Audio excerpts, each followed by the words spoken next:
ସାରାଇରେ ଦୁଇ ଖଣ୍ଡ ତ ପଡ଼ିଲା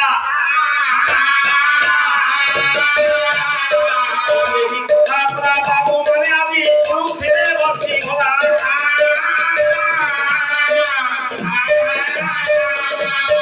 ତ ପଡ଼ିଲା ସେ ସବୁରେ ବହୁ ଆଉ ଖଣ୍ଡେ ଶିଖରେ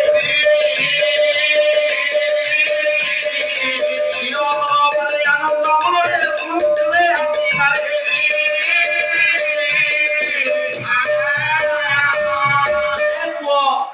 তাহলে খন্ডে পড়িলা শ্রীক্ষেত্রে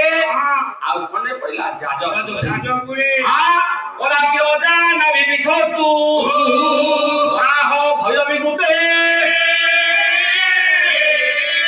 ওরা বোধা বিঠঞ্চ জগন্নাথ তু হইরব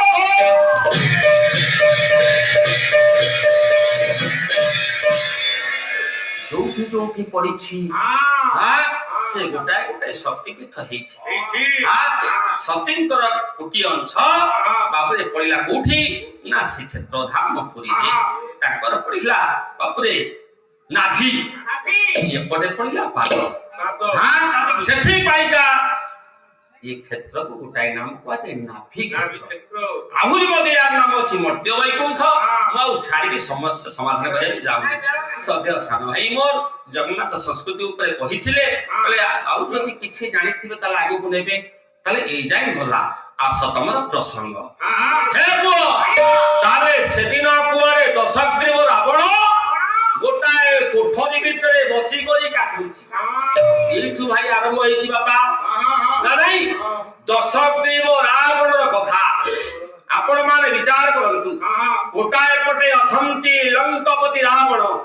ଅନ୍ୟ ପଟେ ଅଛନ୍ତି ମର୍ଯ୍ୟାଦା ପୁରୁଷୋତ୍ତମ ଭଗବାନ ରାମ ଏପଟେ ଉଭୟଙ୍କ ମଧ୍ୟରେ ଚାଲିବ ତୁମୁଳ ସଂଗ୍ରାମ ସେଦିନ ମର୍ଯ୍ୟାଦା ପୁରୁଷୋତ୍ତମ ଭଗବାନ ରାମ ଗୋଟିଏ ଗୋଟିଏ ତୀର ମାରୁଛନ୍ତି ଲଙ୍କପତି ରାବଣ ଶିରଟା ଛେଦନ ହଉଛି ତା ବାର ହାତ ପର୍ଯ୍ୟନ୍ତ ଉପରକୁ ଯାଉଛି ପୁନର୍ବାର ତାହା ଆସିକରି ସେ ଶିରରେ ଲାଗି ଯାଉଛି ଏ ପୁଅ ସେଦିନ ରାମଙ୍କର ଥର